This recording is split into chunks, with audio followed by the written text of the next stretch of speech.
Now, the Academy Award winner, Miss Ann Baxter, on the Bromo Seltzer Hollywood Star Playhouse.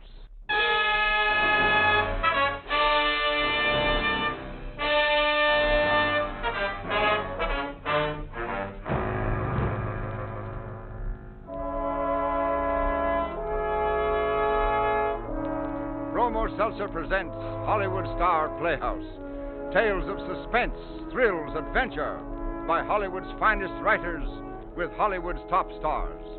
Portions of this program are transcribed, and it's brought to you by the Headache Help, which reminds you to... Fight headache 3 ways. Bromo Seltzer, Bromo Seltzer, Bromo Seltzer, Bromo Seltzer.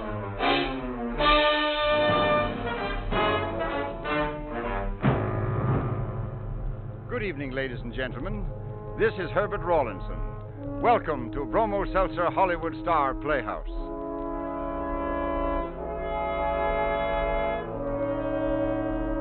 The law recognizes that all murders and murderers are not alike. Yes, under the law there is a difference in degree. But perhaps there is still a greater difference. Judge for yourself as you share the stark, helpless terror of Miss Ann Baxter in A Question of Time.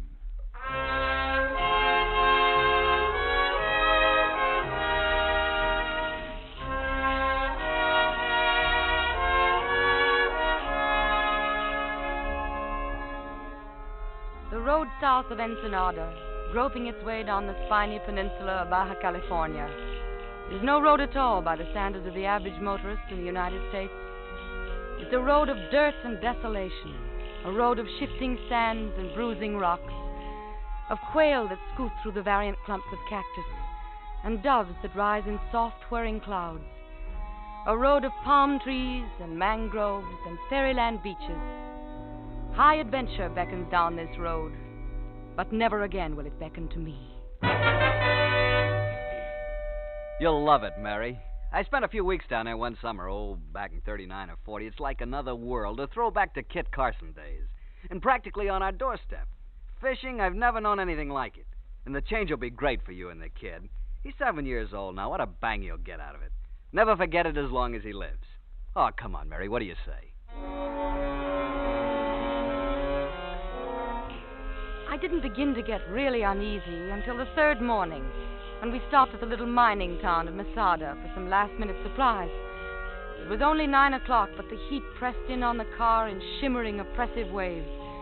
I watched a mangy dog plod over to the shade of the adobe building and thought of my cool, clean tile and porcelain kitchen and of the friendly tinkle of milk bottles under the gay awnings of the porch.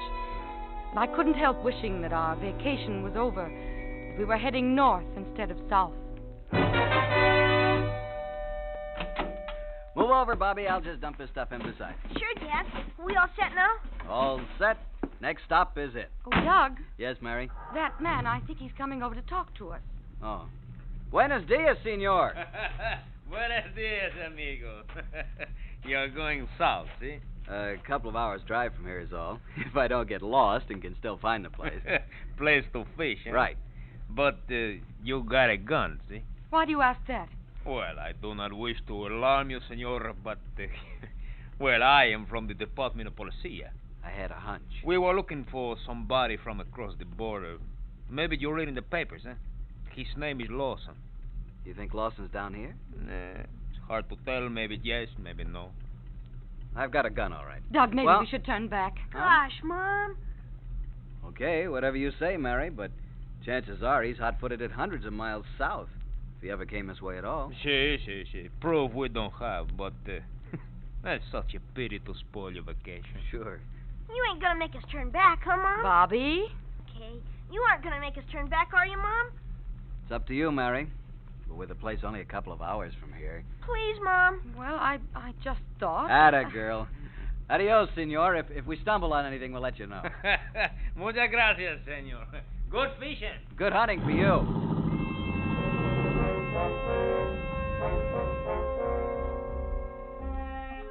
Twice we strayed from the road. It was noon before we reached our destination.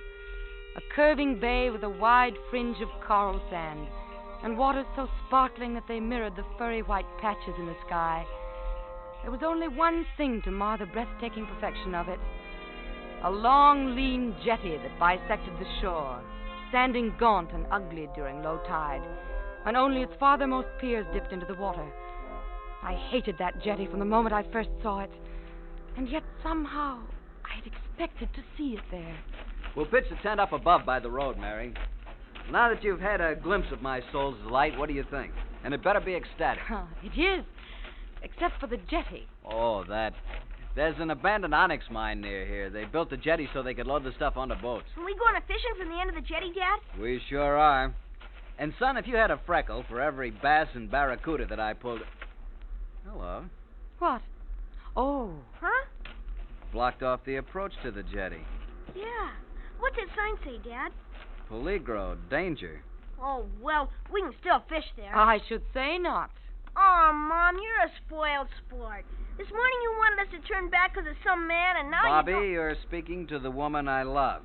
Besides, they wouldn't have condemned the jetty if it wasn't ready to totter. Heck, everything's ruined. Now who's being a sourpuss? Don't worry, son. There are plenty of rocky promontories around here we can fish from. Yeah, but... Say, what's in Onyx? Now, there's a question more to my liking. I'll show you some after we've made camp and rustled up some grub. After lunch, I stayed behind getting the camp things in order, while Doug and Bobby wandered off to inspect the abandoned onyx mine. Not that I wasn't curious. It was just... Well, Bobby was right. I was a spoil sport. Maybe it was the newness, the strangeness, the aloneness. Like another world, Doug had said. Maybe when I got used to it. Meanwhile, I had to keep from showing how I felt.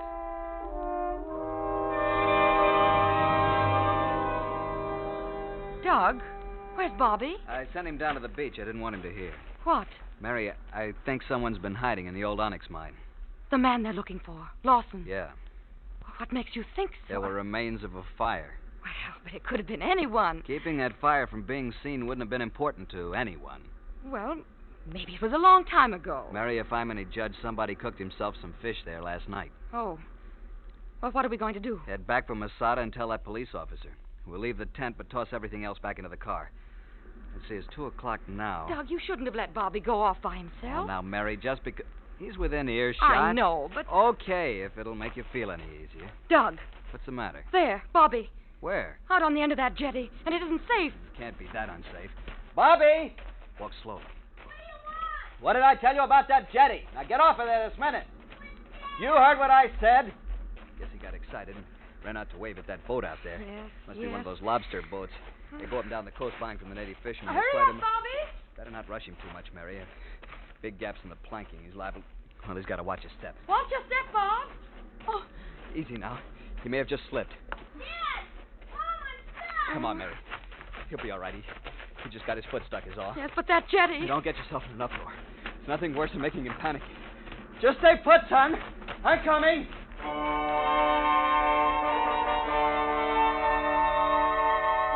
50 feet out on that long, gaunt, hateful jetty, a chubby little boy of 7 sat with his foot wedged between the warp planks. Sat waiting guiltily, shamefacedly, for his father to come and pry him loose. That was all. And yet the cool sea breezes turned hot on my cheek as I watched Doug climb over the barricade and walk gingerly out on the spindly thing. Now I was at Bobby's side. Nothing had happened. The groaning of the timbers, the slight sway of the jetty, it was just imagination. Doug was talking to Bobby now, quietly, easily. How well they got on together. How wonderful to have such a father for my son. Now Doug was tugging at the foot. It wouldn't come loose. Now he tugged again, tugged harder, harder. And suddenly the foot came loose. And the jetty came loose. And the figures of the man and the boy. No, it was just my imagination again. The jetty couldn't be toppling over. It couldn't. I stood there, paralyzed, refusing to believe my senses. If I tried hard enough, if I closed my eyes and then looked again, maybe... Mom! Oh, Bobby, you're all right. Mom. Let me hold you tight, darling. You better come. Come. It's Dad, Mom. He fell on him, Mom. A whole pile of stuff is laying right on his leg. Doug lay on the coral sand with his right leg trapped under the snarled wreckage. Just the right leg up to the calf. The rest of him was free. A few more inches and he'd have been walking around now, laughing. A few more inches and this would have been nothing more than an experience to make your friends oh and ah for years to come. An experience to make you savor life all the more and even go to church more often for a while. Just a few more inches. Doug, is it bad? No, worse than a kick in the shins, Mary. Nothing broken or anything. Miracle my leg wasn't crushed. Oh, darling. Gee, Dad, it's all my fault. If I hadn't run out on the edge of the jetty to wave... Help me, Bobby. Don't just stand there. Sure, Mom. I just wanted Dad to know. It's all right, sir. Now, this beam, maybe we can get it loose. The timbers underneath can be untangled. Push, Bobby. Push. Put all your weight behind it. I am, Mom. Mary. Anyway, rest for a second, Bobby. Okay. Yes, Doug. Mary, remember when Bobby was 2 years old? Cut himself pretty badly on some glass? What are you trying to tell me? You saved Bobby's life then, by keeping your head. You sure did, Mom. Go on, Doug. Gee, I was... You and Bobby alone will never be able to dislodge that big timber. Oh, Doug. You'll have to go for help, Mary, back to Masada. No, but that's 2 hours away. Uh-huh. And 2 hours back. I'm comfortable. The tide. The tide. It's low tide now, but it's high tide. Mom, what's the matter? Why you got that funny look? Bobby. You've got to keep your head, too. Sorry, Daddy. Mary, Yes, there's time enough if you don't waste any of it. but I can't You've go got on. to, Mary. But what if I lose my way? You won't. So many things could happen. You better get started, Mary. Bobby will stay with me. By the time you come back, another of those lobster boats may have come along. You'll stop it, won't you, Bobby? You bet I will, Daddy. I'll yell so loud. That first aid kit in the back of the car, Mary. Bobby will go up with you and get it. Don't forget to take the right turn at the first fork you come to. Yes.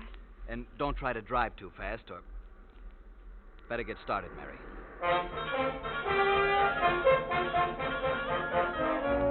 The last time I looked back before jerking the car into motion, it wasn't at the man lying on the sand below, as though for a comfortable snooze, nor at the little boy standing so erect and quiet beside him. It was at the tide, the rising tide. There's nothing so inexorable as the tide, I thought. Inch by inch it moves, obeying its own immutable laws. And no one has ever stopped it, and no one ever will. How long before it would inch its way up to the reclining figure? How long before... But Doug knew about such things, and I didn't. Doug said there was time if I kept my head. Remember that, Mary. It all depends on you. Stray from the road just once. Take just one wrong turn. Oh, what was that Doug told me about the first fork I came to? Oh, was it the right or the left? The right or the left? Oh, dear God, if only I knew.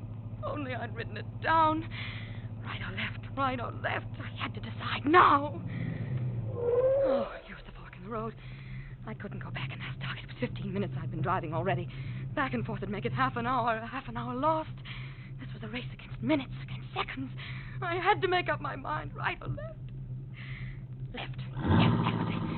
I'm sure it was left. This was the road to Masada. It had to be. A man standing in the middle of the road, and he had a gun.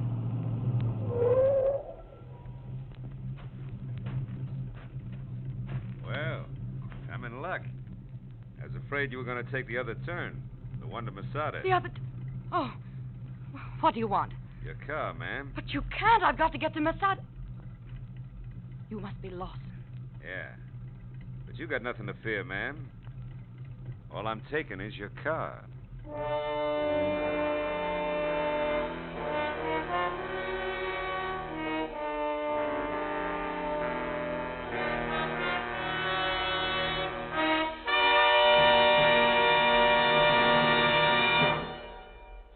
Bromo Seltzer, famous for fast headache help, is bringing you Hollywood star Playhouse.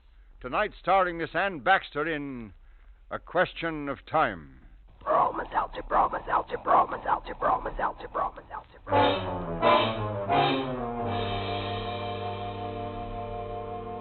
How do you do, ladies and gentlemen? How do you do? This is your old friend Norman Brokenshire.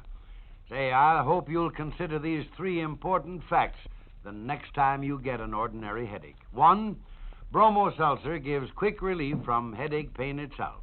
2, it soothes upset stomach. And 3, it calms jittery nerves. There's no other product like Bromo Seltzer for fighting a headache fast, all 3 ways. No wonder today more people than ever before use Bromo Seltzer. Just try it once, neighbors. Try it on this guarantee. You must be satisfied or your money back. You'll find where others fail, Bromo Seltzer works. You'll like the pleasant taste of refreshing Bromo Seltzer, too. So don't wait until a headache strikes. Get a bottle today or tomorrow at any drugstore. Yes, remember, for fast, pleasant, 3-way headache help, ask for... Bromo Seltzer, Bromo Seltzer, Bromo Seltzer, Bromo Seltzer, Bromo Seltzer.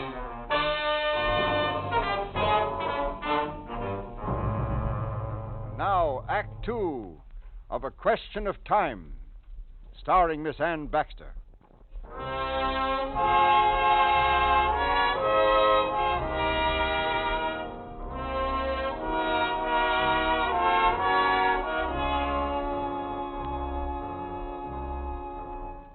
Dull pounding in my ears, like the beating of surf, and I thought of Doug lying with his leg pinned under the debris of the wrecked jetty, and of the tide coming closer and closer and closer.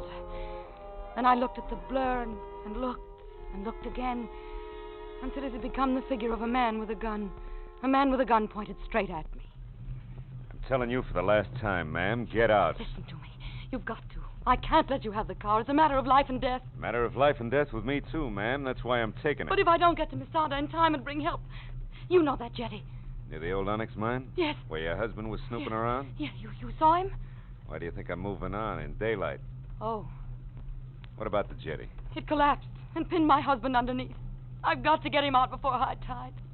How far out along the jetty is he? 50 feet. Yeah, tide will be there before 6, ma'am. 2:30 now. You'll never get help from Masada in time. You're not just saying that. Nothing to me, one way or the other. But if you're right... I am. Oh, what am I to do? You've got to come back with me and save him. Sorry, ma'am, but I'm too busy saving myself. But if you come with me, I'll give you the car, money, anything in the world. You couldn't give me back my life, ma'am. That's what I'd be risking every minute.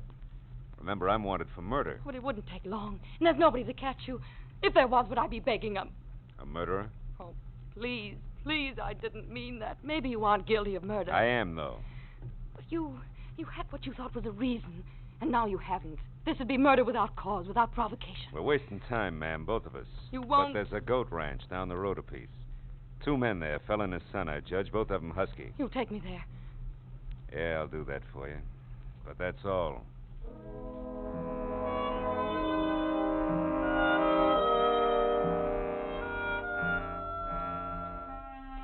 The goat ranch stood half a mile from where Lawson dropped me off. The car, my car, was just a puff of dust on a wobbly horizon by the time I'd run exhausted to the cluster of ramshackle buildings. As far as the eye could see, the goats had stripped the surrounding land of anything green, anything that grew. When I was a little girl, I once had a pet goat that ate the lace curtains in the living room. Why did my mind seize on that now? Why did the memory seem so wonderful, so comforting? And why did I have to fight an impulse to snatch up the nearest baby goat and hug it to me and let loose the flood of tears that had risen in a swollen tide? Tide! There was no sign of human life around. I stumbled up over the front stoop and peered through the open window. The interior was a dark void to my sun-filled eyes. Hello? Hello? Hello? Senora, the men, where are they? The men. Hombres. Oh, how am I ever going to explain? There's been an accidente. Si?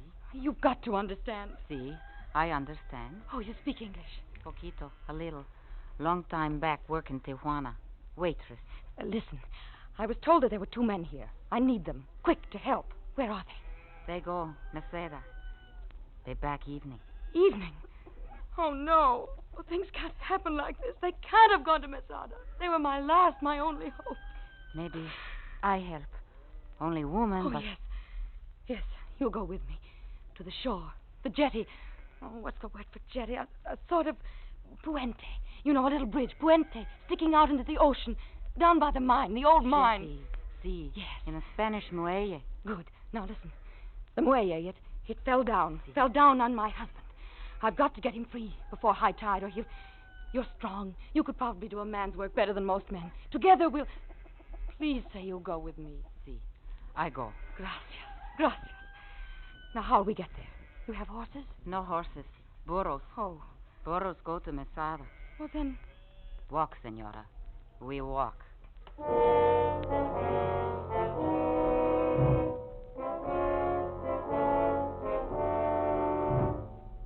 And so we walked. Walked in the blazing afternoon. Walked until my feet were blistered and bleeding. Till my lungs felt like a bellows clogged with dust. Till it seemed that I could walk no more. But always the straight, rough-hewn figure of the senora walked on ahead. In miles or on a map, the distance we walked may not have been much. But I still dream at night of those endless, agonizing steps. Of the frightful necessity of going on and on. For always time was running out, and the tide was running in. What? Why did you stop? Muchacho, boy. Oh, Bobby.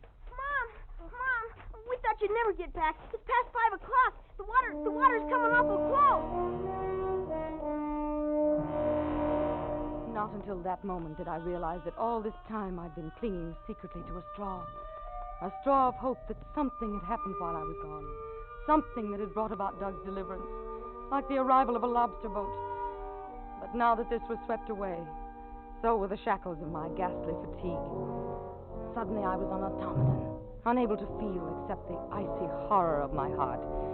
Now it was I who led the way, who ran ahead down to the beach and to Doug, who tugged at the beam in a mad frenzy as the senora took her place beside me. Harder! Push harder! We're making it. If I was only a man, if I was... Harder! Stop, Mary. No! I'll tear it to pieces. It has to set you free, Doug. It has to. Mary! Yes, Doug. There's a hunting knife among my things.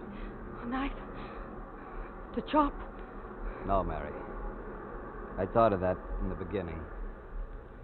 Lying here watching the tide, I've thought of many things. Everything. There's only one thing that'll work. Only one way out. The knife. The knife. But, oh, no. Doug, you can't. You can't mean... Yes, Mary. Oh, no. Mom, what are you talking about? What's happening? Bobby, remember Johnny Adams down our block? That lost his leg at Iwo Jima. Oh. Better you go now, muchacho. Bring the knife. Mom? And some sheets, Bobby. Bring some clean sheets, too. Mom? Do as your father says, Bobby. I wish it was me. If only it could have been me.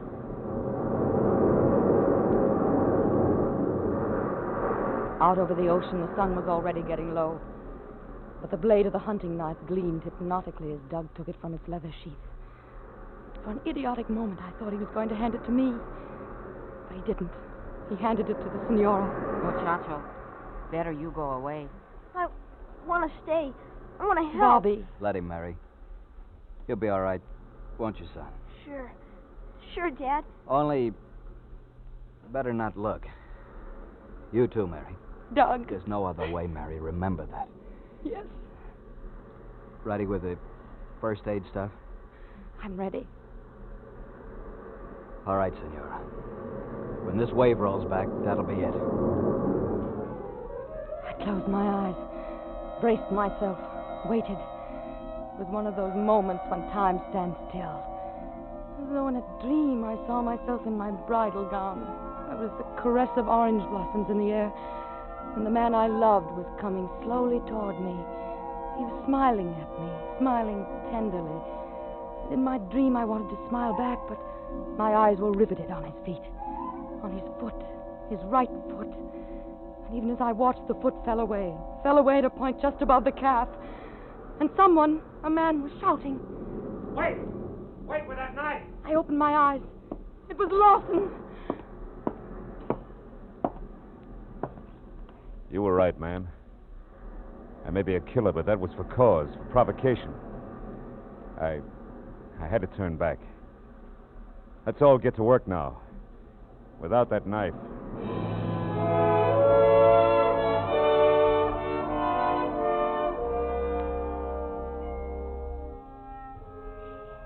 Somewhere south of Ensenada, along the road that gropes its way down the spiny peninsula of Baja California, there's a man who's wanted for murder. He killed, and by all the laws of society deserves to be killed. And yet, what am I to tell my young son when he includes him in his prayers each night? Or my husband, when I see the look that comes over him as he sits and taps his good right foot? Or myself, when I consider how I feel when I will read that a fugitive named Lawson has been shot down? For we know, as surely he must know, that this, too, is only a question of time.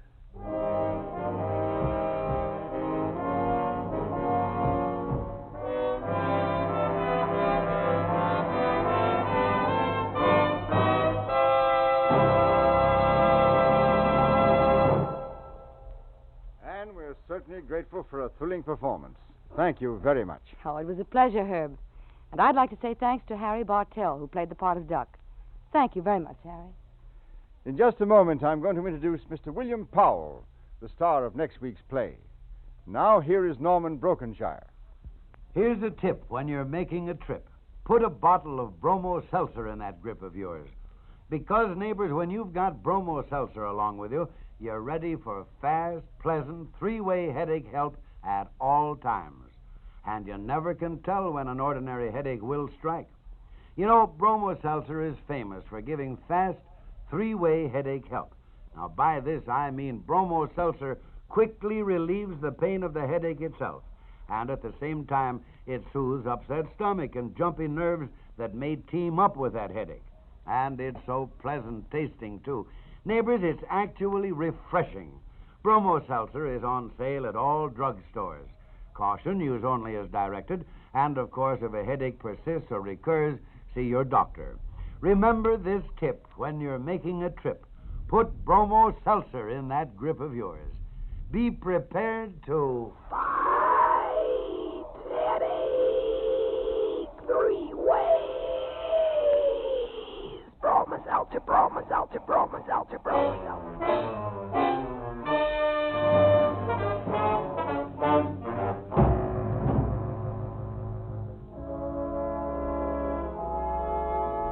Ann Baxter appeared by arrangement with 20th Century Fox and may soon be seen in the Darrow Lev Zanuck production All About Eve, co-starring Betty Davis and Celeste Holm. Tonight's play was written especially for Miss Baxter by Maurice Zimm, with music composed and conducted by Jeff Alexander. The entire production is under the direction of Jack Johnstone. And now here is the star of next week's thrilling story on Hollywood Star Playhouse, Mr. William Powell. Would you like to know who's going to win this year's World Series? Or next year's Kentucky Derby? Would you like to know the Dow Jones averages for, say, 3 weeks from tomorrow? You think nobody could possibly know? Then just wait until you meet me as the man who knew tomorrow. Bill, we'll certainly be looking forward to that one next week. On tonight's program, all characters and incidents were fictitious. Any similarity to actual characters or incidents is purely coincidental. Portions of this program were transcribed. And now, this is Herbert Rawlinson saying good night for all of us here on the Hollywood Star Playhouse and the fast-acting headache help in their familiar blue bottle. Bromo Seltzer, Bromo Seltzer, Bromo Seltzer, Bromo Seltzer, Bromo Seltzer.